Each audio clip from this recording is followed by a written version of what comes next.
Me personally, as the Pastor Sondo, you know, is the man that even when we were growing to our childhood, when we look at Kaunda, when we see maybe a head of state from other country come to visit Zambia, we say uyu ndiye Kaunda wa Malawi, uyu ndiye Kaunda wa Tanzania.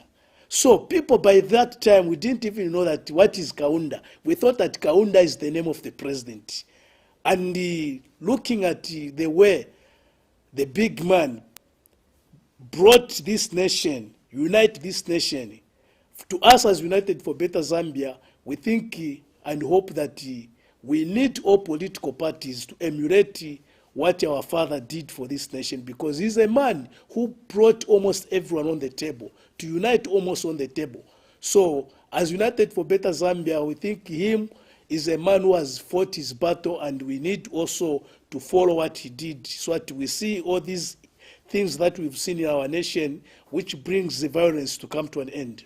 All right, Mr. Sondo, you did mention that you had an interaction, several interactions with the first president, and this is what I'm asking, who was he to you? What relationship did you have with the late KK? Yeah, as a young citizen, I think to me, it was one of ways to appreciate what he did to us. You know, I'm part of the leadership of this country, and those are the people that can give us wisdom, can give us guidance, just more like the way our president, former president Rupia Banda. We always interact, we call phones to ask how he is, to ask the ideas on how we can conduct ourselves. So me personally, Kaunda was a person that I could almost every time want to know something from him. All right, so he's someone rather who you could look up to, and you didn't have that. Did you have a personal relationship with him? No, it's not a personal relationship, but it is something that, you know, we are Zambians, and he is our forefather. Yeah. A person who has been in that office, and all the wisdom that we are using is coming from him. So it's good to interact with such people so that we are able to get the wisdom from those people. All right, now what lessons did you learn from him whilst he was alive? Yeah, in most cases, he's a man who likes to tell us, more especially the youth, that as we are taking up the mantle, we need to be people that are sober-minded, people that will love each and everyone, bring everyone on board. We don't need to be involved in the vice like violence, or maybe to hate other people. So he's a man who always talk about unity. You know, if you look at most of people that goes to visit him, you would one time get a mantle, that white mantle, and put you on your head to tell you that we need light. We need to be people that have no grudge with anyone. So that white thing represented peace in every human being, to me, as Sondo. What are the lessons? Is it only about unity and peace that you learned from him? He had quite a long life from 1924 to 2021. What lessons really did you learn? Outlining most of the details, because see, when we there's talk more to it than peace and unity. When we talk about the late Kaunda, his legacy doesn't leave anything behind, because he took almost everything. You know, he's a person who was too tolerant to people. Remember what he passed through, the time that the people of Zambia said they don't want his government. He's a man who has passed through a lot of things that other people by this time, they couldn't even stand that pressure. But for him, he had no grudge to any person. He's a person who has been almost everywhere, every functions. That time when we didn't have these issues of COVID-19, he could go and attend all the function that is being called for. So he's a person that we as youth of today, we can emulate only the way the man was, a man who had no grudge with somebody, a man who could want to bring people together. Remember, almost that time, there was an attempt where HH and the late Michael Sata, when he brought them together to say, let us reconcile, let us work on one thing that will bring this country to a better place. So he's a man who always wanted peace in everything that he wanted to see. All right. You've really emphasized from the aspect of you learning from unity and peace from KK. If you compare what we are living to now and what we are experiencing at the moment, the contemporary society, and the time of KK, what noticeable differences have you seen from that time? Yeah, when you look at that time, although some of us were young, but at least we know what used to happen. Yeah. When you look at a man, it was one-party state, but he is a person who could listen to other people. He's a man who could understand when somebody has spoken.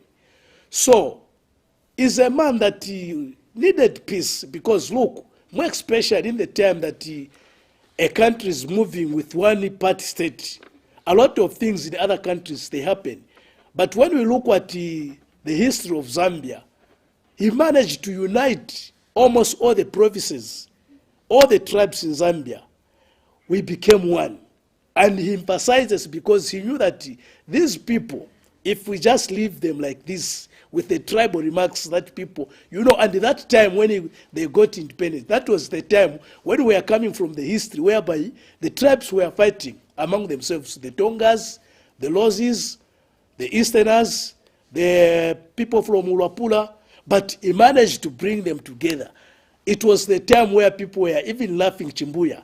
I hope you know this Chimbuya.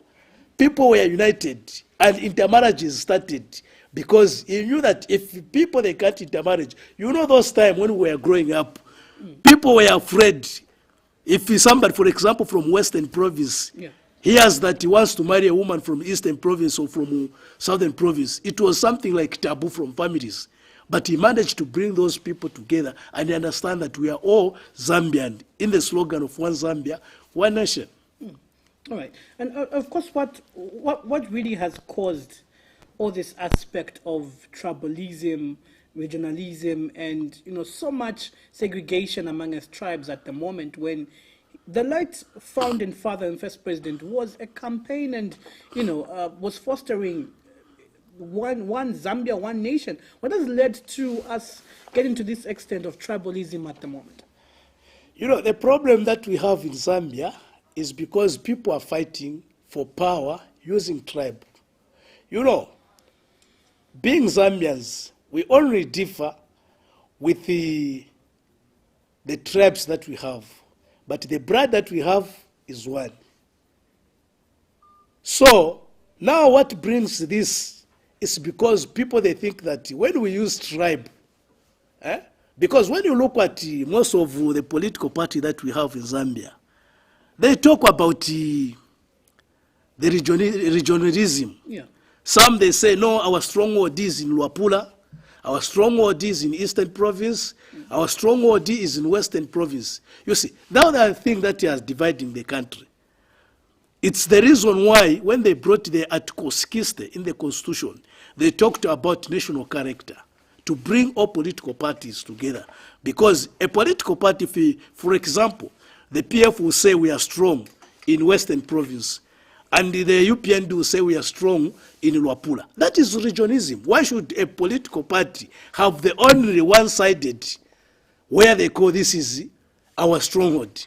We need to know that we need to decentralize. That's why Kaunda brought decentralization of everything.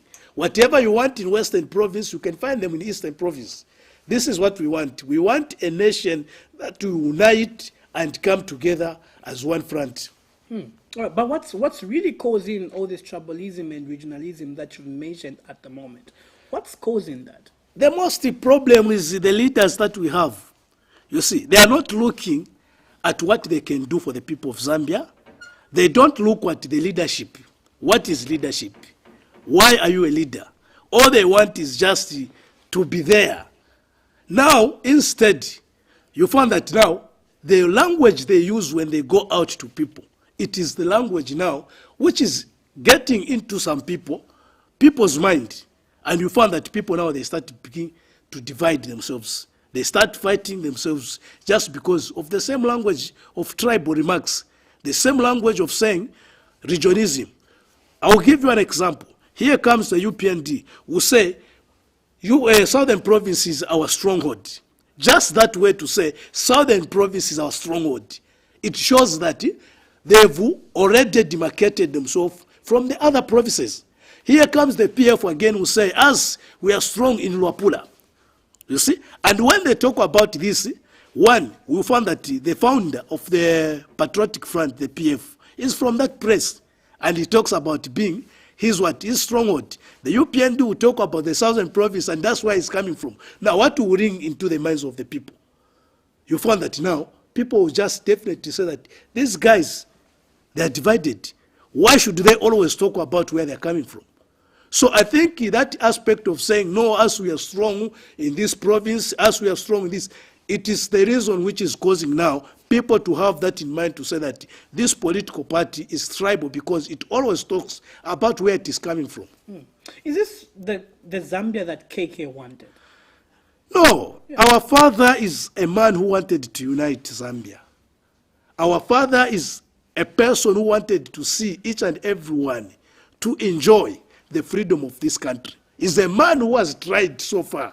He did almost everything for each and everyone. Imagine people could use our buses, the UBZ, which was united. The same bus will come from Western Province through Kasempa up to Copper Belt. It will come from that other side to Lusaka up to other map to Southern Province. So it was just interaction. Now today, it's because each and everyone would want to talk. You see, it's sometimes getting very sensitive to the mind of people. When a political party leader will stand up and say that, you see, me, I initiated in this angle of maybe an alliance, a political party, to almost bring this so that we corrupt the mind of people, so that they stop talking about the tribalism in this political party. You see, just that element, the malice, because for you to commit an offense, there are two elements. There's actors rear and something that when you do it, you know that now I want to act. And something that you do by knowing that if I will do this, you have to plan first. Let me plan to corrupt other people's mind. This is what is killing our nation. No. So how do we get to the level where we get back to our roots of how KK really pictured Zambia at the moment?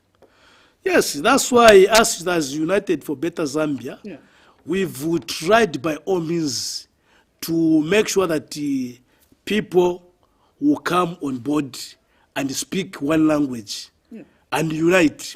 Look, I'll give you an example.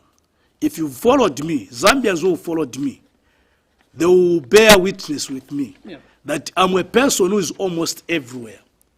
And I'm a person who likes the reconciliation and unity.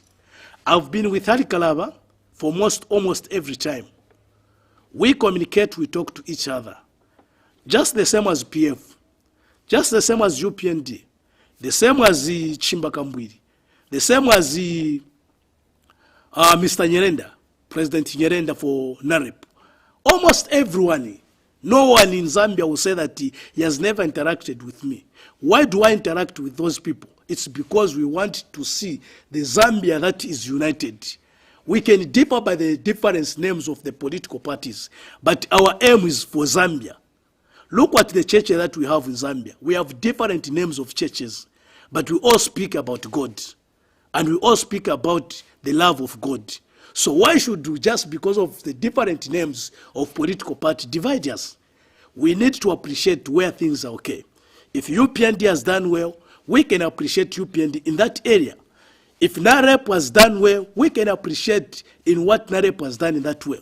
So this is how we can build our Zambia. It's not the situation whereby each and everyone would want to say that, no, it is me alone. That is what is bringing this confusion we are seeing. Today, our youth in the country, are the people that are vulnerable, used by the people that have money to go in the street and start fighting each other.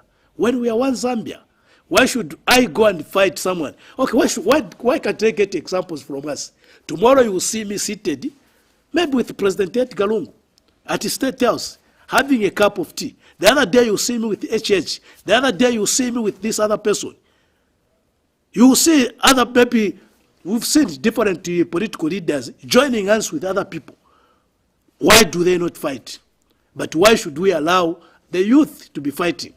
So this is where we want, as United for Better Zambia, to see that when we come together as Zambians, we unite this nation and speak one language that can better Zambia and bring development to the nation. What is the civic duty of each particular citizen, including the people in authority, to realize Zambia's unity? As I alluded at first, because the most thing that brings these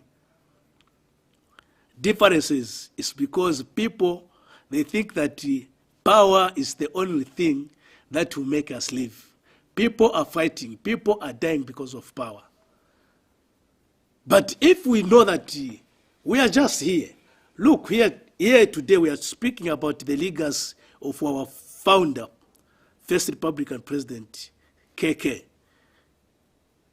We are happy because he's a man who knew that one day he will never be there. You understand?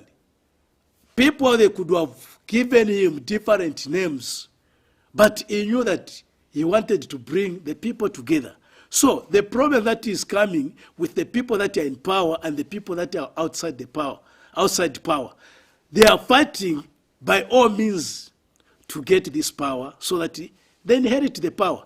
And the people that brings much problems in this are the people who tested power before.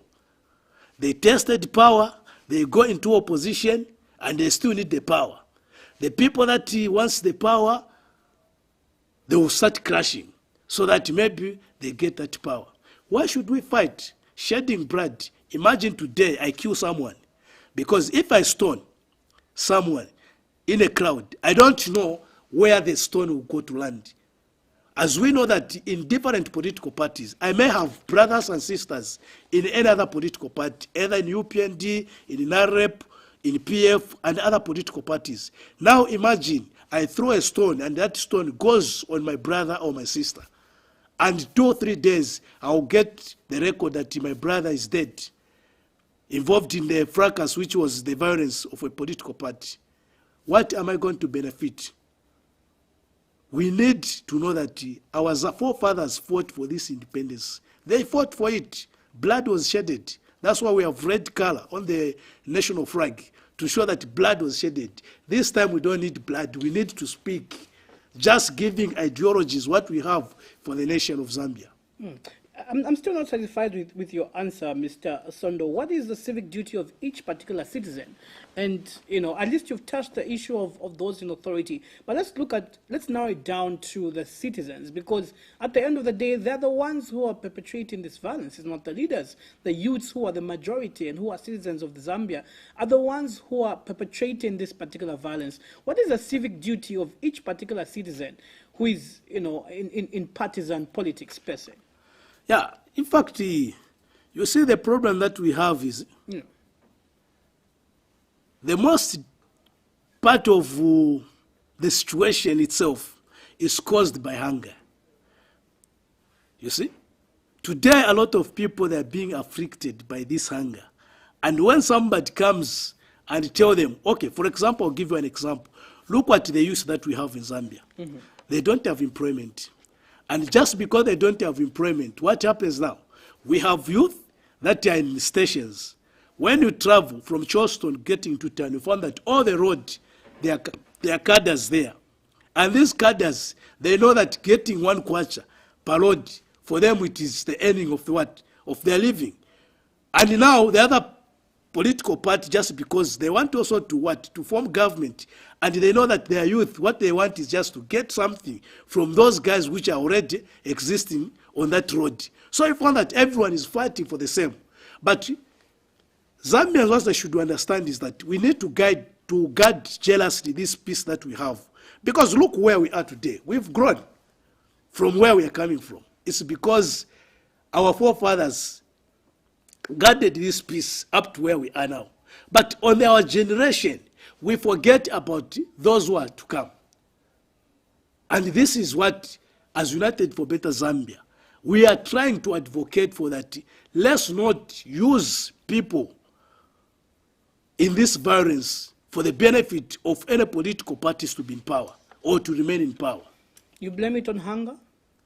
Yes. Oh, all right. Let's get into another angle. We tend to shift it to, realizing that there's so many challenges that were faced during Keke's time, and of course Keke did manage to transform Zambia to greater heights, such that several people enjoyed free education at that particular time. Now, what other reforms do you remember during Keke's time? Yeah, that's why as United for Better Zambia, when you look at our manifesto, we had our first manifesto because our party was registered in May 2018. Yeah. We had the first manifesto, which is almost similar to the current manifesto. We have published another manifesto which will be launching very soon. Look, everything during Kaunda's time, it was decentralization. It was decentralization. Whatever you find in Eastern Province, you find it in Western Province. Agriculture. We had NAMBOD, FRA, and other sectors within agriculture. It was easy for Zambians to grow maize on their own and even have the companies that could produce the Muvi, such as Indeco. Those are the things that could help the nation. Now, in the current situation where we are, after all these issues of privatization, which was done by the MMD, you found that all these companies were sold. After they were sold, today we only depend on the private investors. And these private investors, they're not Zambian. Now, how can we compete? Because a government needs to compete with the private sector. For example, the high price of Muvi, it's the reason why, because we don't have the national capacity of agriculture, we don't have the milling companies of the nation, which could at least do the competition with the what? With the private sector. Kaunda had UBZ. Those buses, if they were not sold in the current time where we are today, we could be trying to negotiate with the private. I'll give you an example. If from Charleston to town, we are paying about 10 kwacha, or maybe it's 15 kwacha. Now, the government, the state itself as a company, if we have, for example, a bus service company of the state, we reduce maybe by 5 kwacha. Then it will trigger, it will make sure that even those guys in private will bring back, because people will be running to the government, because the government can subsidize the fuel. So that way it can help. It's just the same even in the milling company. You will find that the price will be able to be controlled because the government has its own national meetings. It has its own farming blocks that produces maize, and they produce the Muvi. So you find that those who are in the private sector, they will now start competing with the government. So it is able now for the government to control the price. But the current situation where we are in, I don't think the government can control anyone. And it is even easy. E.g., if the private companies now, they are aligned to an opposition political parties, and they want to remove the political party, and they are the one in charge of the milling companies, they are the ones in charge of this industry that we see in our nation, what will happen? It is very easy to bring it down because they are buying maize by their own. Government can't have a hand to control those people. They can do anything that they want. So that's why Kaunda brought all those things. It's only unfortunate that they were sold. Today, other political parties, they can't talk about industrialization.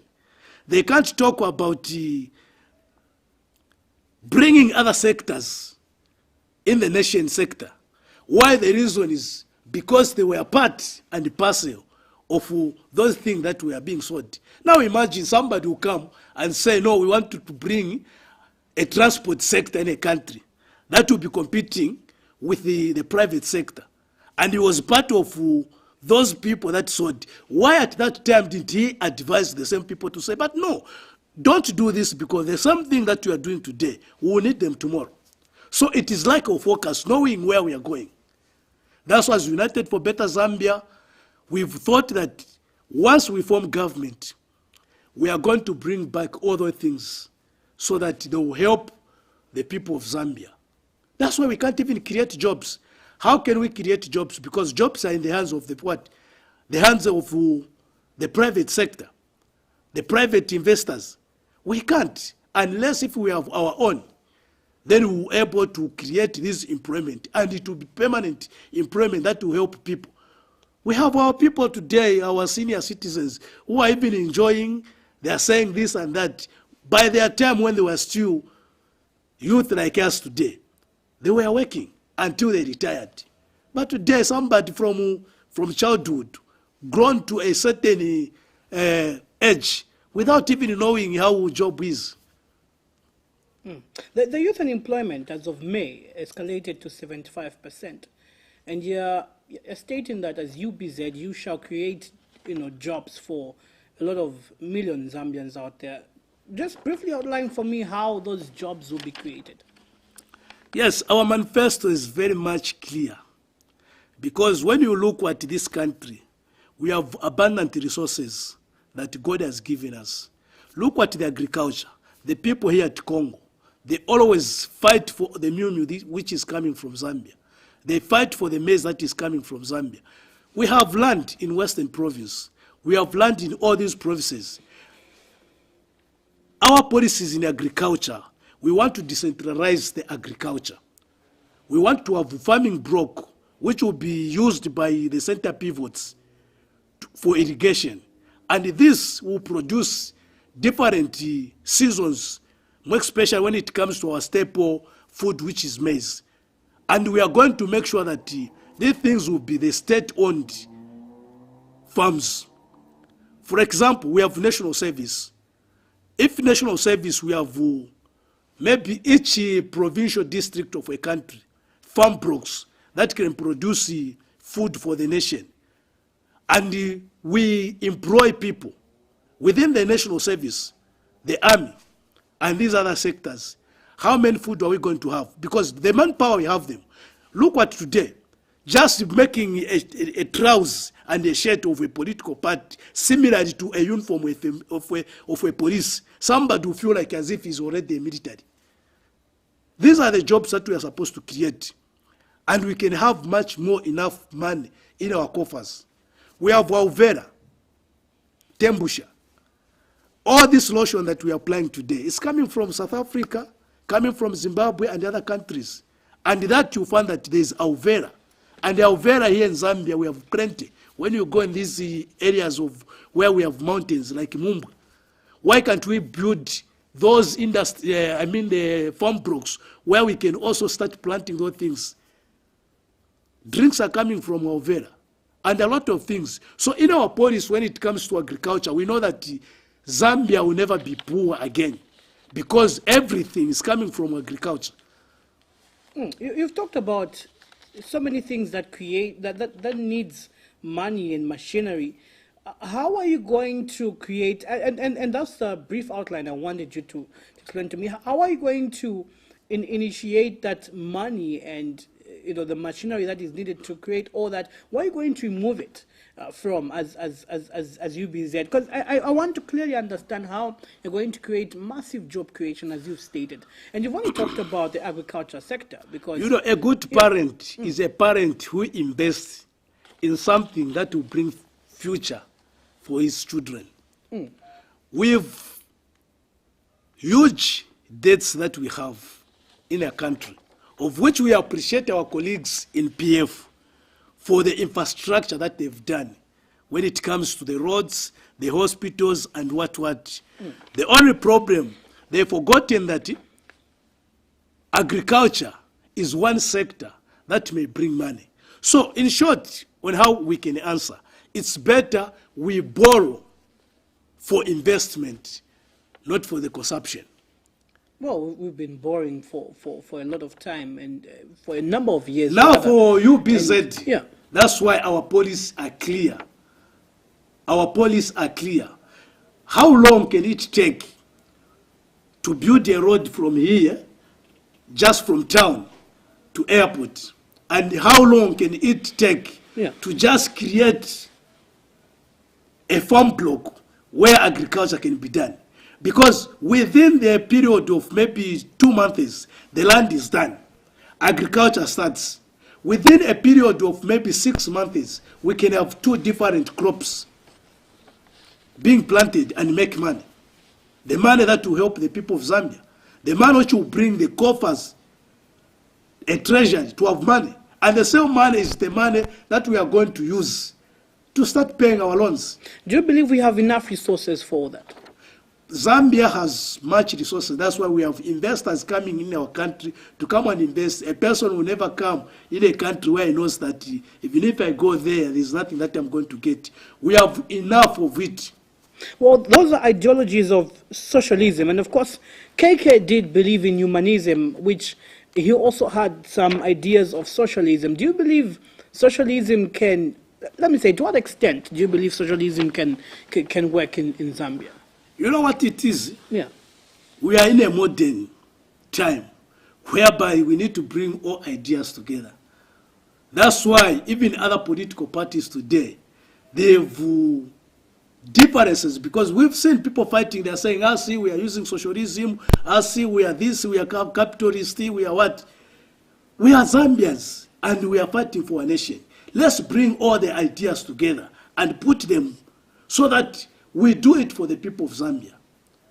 It's not about to say that because our ideologies are in this way, then we have to do this.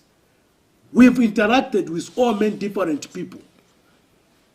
This is what I'm saying. We've shared with a lot of people. Sometimes I even laugh when I hear some people getting on the media talking about our manifesto. After we publish, we give to them. Tomorrow they go on media, they will use our manifesto. But to us, it's a plus, because what we want is to see Zambia, which will make each and everyone to enjoy. We don't want to see Zambia whereby only other few peoples will enjoy. Why should we hide our manifesto? We've seen people, they are not even telling. They are saying we are going to fix the economy. We are going to do this. But ask them how, what policies do you have?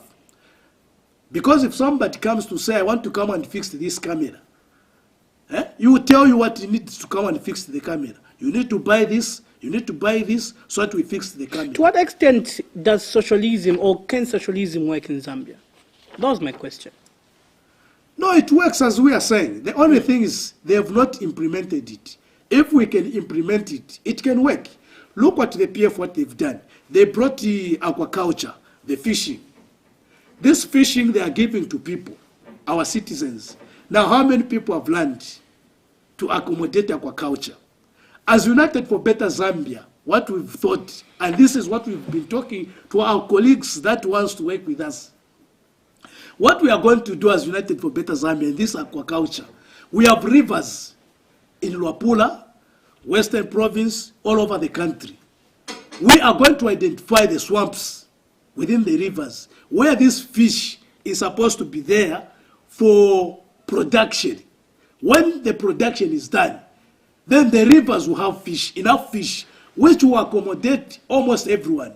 Are you telling me in Luapula, where there's a lot of fish, in Siavonga, where there's a lot of fish, if we build an industry there and we do aquaculture there, we have enough fish. People within the area, they catch fish, they take to the industries. And those industries process the same fish. Are those people not going to have employment? Decent employment and permanent employment. But now if we give fish to a person like me, who doesn't have even a big place at my yard, just 2 meters, I put fish, 100 fish in my pond. Tomorrow it's harvested. How many people are going to benefit? That's why us as aquaculture, what we want to go to do is to make sure that we are going to utilize the river that we have It is there in our manifesto and clearly stated the way we are going to do it. Even long time, before this time, we had the rivers. Where are those fish? It's because we don't have water and works supply. When we had water and work supply, those people used to work on the rivers, to deepen the rivers. People were able to travel from Western Province, Senanga, until to Livingstone, using the river. All those transport sectors, they are gone. But as UBZ, we know that when we implement it, we are going to make sure that even the transport itself, it will be very easier, because even water transport will be able to help people of Zambia. All right, you've talked too much about agriculture, and you're not touching the other sectors of the economy, which is quite wide. Is your plan only in terms of agriculture? Is that your only plan as? No, us as United for Better Zambia, we've centered almost every angle of the sectors. Let's talk about mines. Yeah. Mines today. Quickly, so we can get to the other questions as well. Yeah.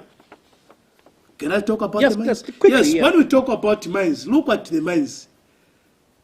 We have a lot of money that can be generated from mines. And God has blessed Zambia with a lot of resources. Today we are even talking about gold. We've heard that there's gold in Kalumbila, there's gold in the Eastern Province, gold somewhere, even in Western Province, there's gold. But the problem, the PF government, which is seated now, what did they do? Including the opposition political parties. They are saying, no, we are going to give these mines to Zambians. How many Zambians are going to benefit? How many Zambians have money to run the business of gold mines? As United for Better Zambia, what we've thought is, those gold mines are supposed to be state-owned mines, so that a state, when they do all the process of those mines, the gold, when they put it at the market, they sell, the money goes into the treasury. And when it goes in treasury, it means almost everyone. You believe the state has capacity to run those mines? Sorry? Do you believe the state has capacity to run those mines? Yes, why should the state fail to run? A state has started. With which resources? The resources. Just the same resources that we are talking about. If the state can manage to borrow the money, build the clinics, build the roads, what will fail for the state to build a mine? How can an investor, a single person, manage to do that alone? Then it fails the nation. Because the nation is not me alone. We must have our technocrat. That's why we have our children, we have even our parents who have gone through universities. We have universities like Zambia, University of Zambia, and other universities. We have technocrats, people that can do the best things. All right, now let's get to the legacy of KK, and of course the opposition party like you and the research that was done by TIZ in the early, February or March. There was it clearly stated that there's so much corruption that has happened at the moment, and of course you, the opposition, have complained so much about corruption. Comparing the time of KK and now, was there so much corruption in KK's time, and what is really the reason of the high escalating corruption that is Yeah, when you look at that time, I remember. Yeah. I used to, because I grew up in a police camp, I used to stay in the Lusaka West para camp, a paramilitary camp, whereby even having a small TV, they will come and question where that TV is coming from.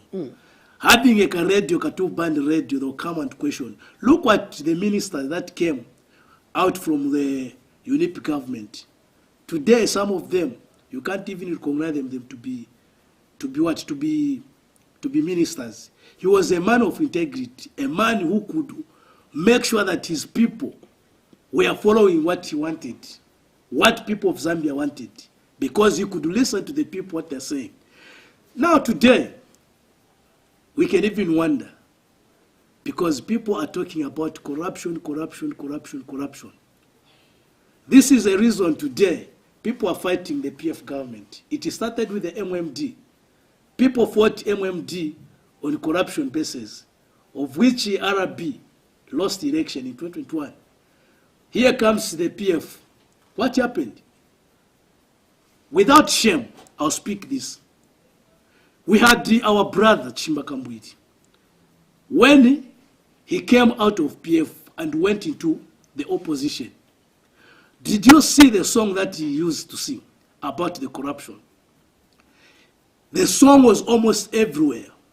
How many people that, to me, I call it to be maliciously, accusation, falsely, damaged their name. It is on record. He called almost everyone to be corrupted. He called the head of state to be corrupted. But today, he's back in PF. And do you know the damages that he has caused to the PF? Because when he went, a lot of people followed him. They believed in him. But when he came back, he came alone. And that tag is still remaining in the heads of the people that PF government is corrupt. And they have been appealing to Chimbakambwiti. Let him apologize to the people of Zambia for misleading them, telling them that PF is corrupt. And if it is still corrupt, let him say it, I've joined it, although it is still corrupt. If he knows that he was just doing it in malice, let him tell the people of Zambia. Because this is serious. We are in elections. People, they still have that in their mind. They know that this is what Chimbakambwiti told us. And where are the people that he took from the PF he went with? Today, even when he goes to address people, the people address are those people that he found in PF. So when we talk about this corruption, we've been on this media forum several times. Let's speak honestly, with evidence, not malice. Because today, there's some people who had believed in Chimbakambwiti to say the PF is corrupted. Where are they going to stand today? Or how are they going to take him? Are they going to take him serious? To say Chimbakambwiti is serious? To me, he misled the people of Zambia. And he need to go back and apologize to say, people of Zambia, what I used to tell you that PF is corrupt, PF is not corrupt. I was just using the malice so that people can understand. If PF is still corrupt, let him say, I've just come to join PF, but I still know that they are still corrupt. This is what we want. We want even politics that is clean. If I stand and say, this is what this guy is doing, let it be according to the way it is. Yeah.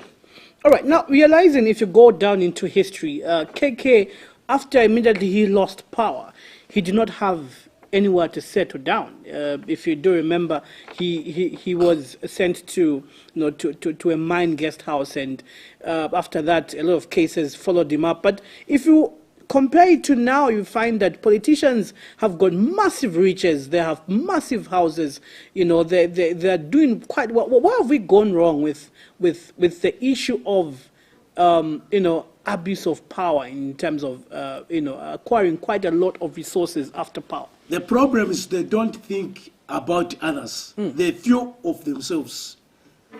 They have no passion. Yeah. Because this leadership we are talking about, leadership comes from God. God knows us, even as we speak. He knows the day that I'll become a president. He knows what I'm going to pass through for me to become a president. He knows what I should advise, either to the government, seated government, or to the opposition. That's why it is good to give checks and balances, even to the opposition that are not yet in government. Because if we say, no, because we are tired now, we want change. As we want change, we are just going to usher in this political party without knowing what they are going to do. Yeah.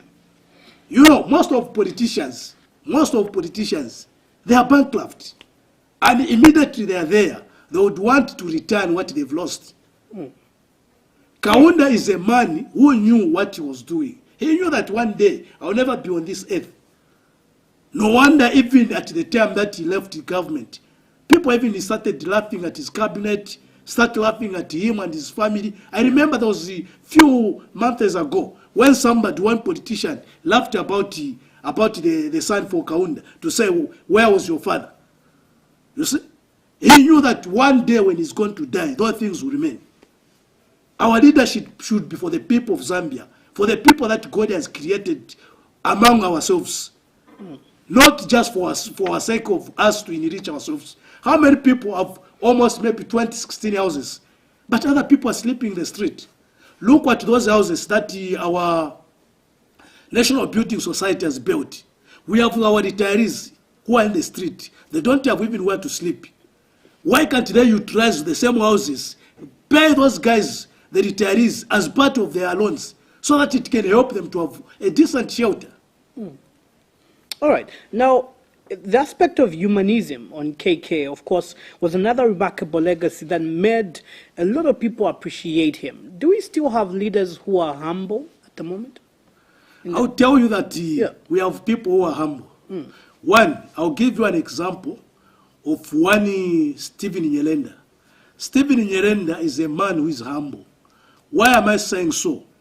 He's a man who has been in this industry of media for a long time, even at a critical time. Today as we speak, one day I'll find you as a director of a media house. We've seen directors coming from these media houses. We've seen employment being created for people. Such people, when they say, I can create employment for the people, you can understand, because they have the passion. And even the fruits are there to show. Look at President Edgar Lungu. People have talked about him being humble, being humble, being humble. And people have said he's a pretender. Other people could even do like this when they talk about him, of his humbleness. Now imagine a person, you are seated on a seat as a president. Somebody makes sure that you come out of that seat and sit down. And tomorrow it comes, you can reconcile. The way he reconciled with Chimbakambwe. After all what he passed through. His name is tarnished. But he has accepted to say, we are human beings. I know you did it, but it wasn't you who was doing it. It might be something. Today, I want you and me to start eating on the same table. Those are the people you can even tell that this man is humble. Even if people today they can say, no, he's pretending. These are the things, the roots where we can see. Let's not go and appreciate a person when he's dead. We need to start appreciating those people. Today, we've seen the fruit where Chimbakambwe has been forgiven. We've seen GBM being forgiven. We've seen a lot of people. Now imagine all those things that he went through from the same people. And at the last minute, because now he's sitting on fire, because of what Chimbakambwe has been saying to people. Yeah. All right. Now, you've talked about the dialogue that happened between President Edgar Lungu and Chimbakambwe, but at the moment we've seen also, actually with the issue of political violence, the UP and the PF are failing to dialogue. Why is it that way? Why is it that leaders are failing to dialogue at the moment when there's so much tension and we're heading towards elections? The problem, and it's good that the death of our forefather, Kaunda, has united us. It has brought us back to unite. We thank God. Has it really united us? Because we've seen reports of as at now, we can see that still violence, happening. Yeah. We can see that violence now, it's something that everyone now, after the death of Kaunda, everyone is talking about what? About peace and freedom. But still in the midst, people are still experiencing violence. That. Yeah. Do you know what makes all these things to happen? It's because of the same power that we have.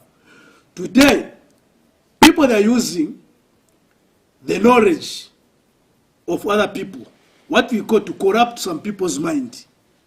Today, people, they are using violence, fighting, so that when they fight, we've heard people saying, if the election are not going to be free and fair, we are going to make sure that this nation will be on fire. Now imagine, it's corrupting the mind of people. And they are seeing what is happening in the nation, where the two political parties every day they are fighting. And the other political party said, if we are not going to win this election, we will make sure that there will be no peace in the nation. What comes in the mind of people? The carnal mind of people are being corrupted. People say, it's better to vote Chewameneyava, so that we vote Msakankare Nkondo Zambia. Is that Zambia that we want? Should we vote just because we have been installed with the fear? Power is just power. Leaders will come and will go. Where have we gone wrong in terms of dialogue? The problem is the people that we have in front. All of them, they only look at power, not knowing that one day they will leave the same power. Today I may be a president. Imagine I can be even a president, just a political party president. But it's not that even tomorrow I'll be the same party president. I will leave it to another person. So why should we fight for the power that just comes and goes? Why can't we wait for the time of God, the right time? Yeah.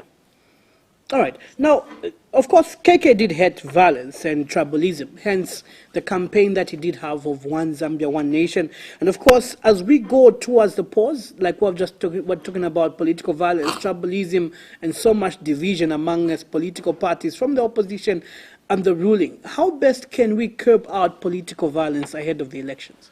What we just need is to be tolerant and to know that this power, even these political parties, look, the same leaders that are influencing the youth just because of the poverty they are going through. They are the same youth, they are same leaders who are today, they're in UPNT, tomorrow they're in PF, the other day they're in this political party, the other day they're here. Yeah. We are one Zambia, that's what it is, one Zambia, one nation. It's like migration, whereby somebody is here today, tomorrow is there. He can insult the PF today, tomorrow is back in PF. The other day insults UPND, the other day is in UPND. We need to unite and remain as one family. That's why even united for better Zambia, we want to see the nation that is united. Let all the opposition political parties and the ruling party come together, be on the table. Let's find the solution. We have our manifesto. Our manifesto is clear. And we've given and shared it to almost each and every political leader so that those who would want to use it, them use it at the time that God has given them the power.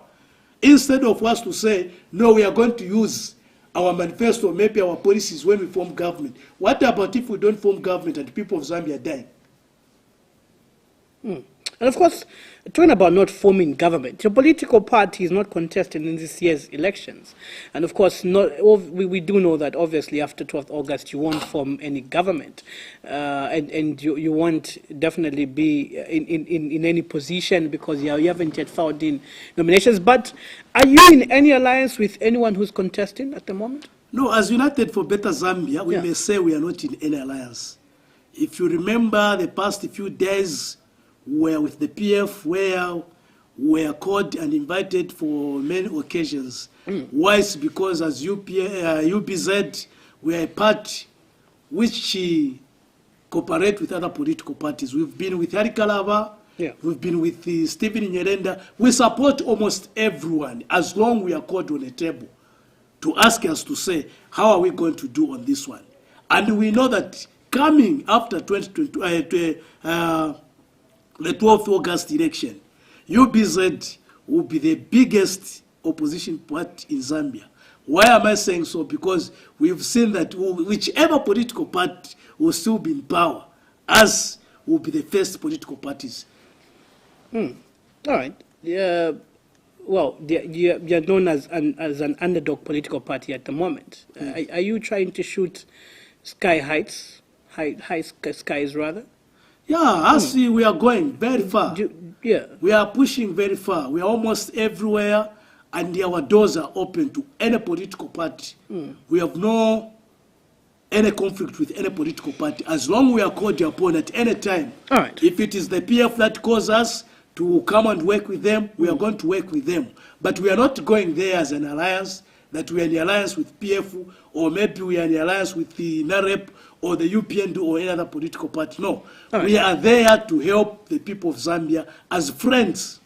All right. Now, what is your last words to the many Zambians who are watching us at the moment, even as we are mourning our late founding and first president, Dr. Kenneth Kaunda, and also your last words to the electorate who are ready to vote on 12th August? Yeah, as United for Better Zambia, our words to the peace of this nation is a unity. We need a united Zambia. Yeah. We need peace for our nation. We need each and everyone. It's not to our heart to see people that are dying because of violence, to see people that are being injured, becoming disabled because of politics. We want to see that Zambia is united. We pray to God that no violence will still occur in the country. We are appealing to our political leaders, more especially the PF and the UPND. Please, we only have one Zambia. And this violence, more especially war, when it comes, it won't look at anyone. It won't look at a tribe. it is Zambia that was going to be on fire.